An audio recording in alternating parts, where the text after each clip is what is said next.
फिरोजाबाद में उस दिल दहला देने वाली घटना का रहस्य आखिरकार खुल गया जिसने पूरे जिले को झकझोर दिया था। थाना रजावली क्षेत्र में 27 अगस्त को नाबालिग काजल की बेरहमी से हत्या कर दी गई थी। काजल अपने पिता देवेंद्र के साथ बकरियां चराने गई थी, लेकिन किसे पता था कि मासूम की जिंदगी पर मौत मंडरा रही है। पिता ने उसे मोबाइल देकर घर लौटने का फैसला किया, लेकिन जब वे दोबारा पहुंचे तो काजल वहां नहीं थी और उसका मोबाइल फोन भी बंद हो चुका था। ये मंजर किसी बुरे सपने से कम नहीं था। पिता ने तुरंत पुलिस को सूचना दी, जिसके बाद मामला दर्ज कर जांच शुरू की गई। तलाश के दौरान पुलिस को जलेसर फिरोजाबाद रोड पर पांडे गढ़ी मार्ग के पास बाजरे के खेत में मासूम का शव बरामद हुआ। ये दृश्य देखकर गांव में मातम पसर गया और लोगों के दिलों में सवाल गूंजने लगे। आखिर किसने किया ये खौफनाक खेल? एसपी सौरभ दीक्षित ने घटना की गंभीरता को देखते हुए 5 टीमें गठित की और जांच में कोई कसर नहीं छोड़ी। लगातार जुटाए गए साक्ष्यों और तकनीकी जांच के बाद पुलिस ने 30 अगस्त को आरोपी ध्यानपाल उर्फ पप्पू को एटा टुंडला रोड से गिरफ्तार कर लिया। पूछताछ में उसकी करतूत सामने आई और आरोपी की निशानदेही पर मृतका का मोबाइल फोन भी उसके घर के पास के खेत से बरामद कर लिया गया। इस गिरफ्तारी ने पुलिस की तत्परता और कड़ी मेहनत को फिर से साबित किया है।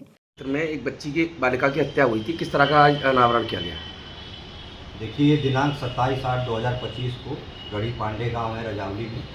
इसमें सूचना ये मिली थी कि एक बच्ची जो बकरी चराने गई थी वो गायब हो गई है। इस सूचना पे तत्काल अभियोग पंजीकृत करते हुए बच्ची की खोजबीन की गई, तलाश की गई। तो बच्ची वहीं पास में ही एक बाजरे के खेत में मिली, जिसके गले में रस्सी लपेटी गई थी, गांठ पड़ी थी और वो मृत अवस्था में वहीं पड़ी थी। मृत्यु का समय आदि जानने के लिए तत्काल बच्ची के शव को हम लोगों ने पीएम के लिए भेज दिया। इसमें उचित धाराओं में इसमें तरमीम करते हुए इसमें हम लोगों ने विवेचनात्मक कार्रवाई आरंभ की।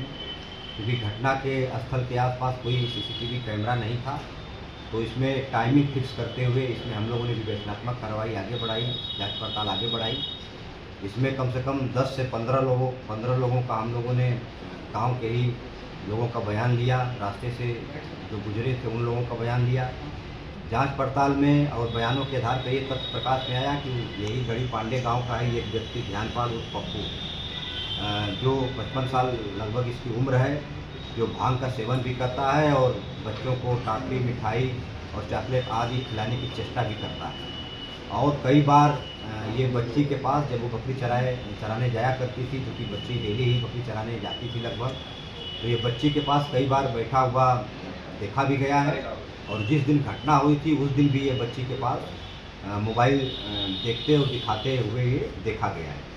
इस सूचना पे इसकी तलाश की गई, ध्यानपाल उस पप्पू की ये मिला, इससे कड़ाई से पूछताछ की गई तो इसने पूरी घटना को किया जाना स्वीकार किया। पूरा जांच पड़ताल में इसने और स्वीकार ये किया कि ये घटना वाले दिन भी ये बच्ची को मोबाइल दिखाने के बहाने गलत काम करने की नीयत से उसके पास बैठा था। बच्ची ने इसका विरोध किया। बच्ची ने कहा कि मैं अपने माँ बाप को बता दूंगी, तुम डेली हमको परेशान करते हो। इसने ये कहा बच्ची से कि तुम्हारी बकरियां वहाँ पास के बाजरे के खेत में चली गई हैं, चलो बकरियां तुम्हारे निकलवा दें। बाला फुसला कर ये बच्ची को वहाँ बाजरे के खेत में ले गया। वहाँ बच्ची को गिरा कर गला इसका हाथ से दबा दिया। बच्ची अचेत हो गई, हाथ पाँव चलाना बंद कर दी। बाहर ये निकला 10 मीटर बाजरे के खेत के बाहर जो कच्चा रास्ता, वहाँ एक रस्सी पड़ी थी। उसी रस्सी से दोबारा इसने बच्ची का गला कसकर और 2 गांठ भी लगाई, ये सुनिश्चित करने के लिए किसी भी दशा में ये बच्ची जिंदा न रहे, ताकि ये कोई बात परिजनों को या अन्य लोगों को न बता सके।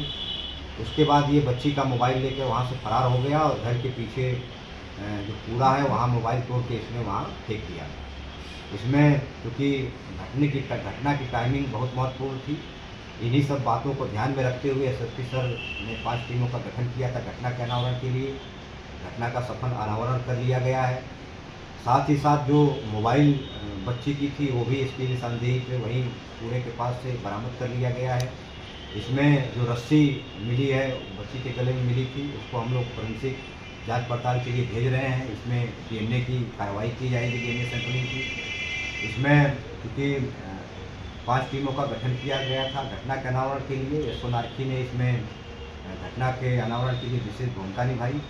इसमें पूरी टीम को एसएसपी सर ने 25,000 रुपये का इसमें इनाम प्रदान किया है। फिलहाल इसको हम लोग अभियुक्त को जेल भेज रहे हैं। इसमें आगे की जो भी आवश्यक वैधानिक कार्रवाई हम लोग करेंगे।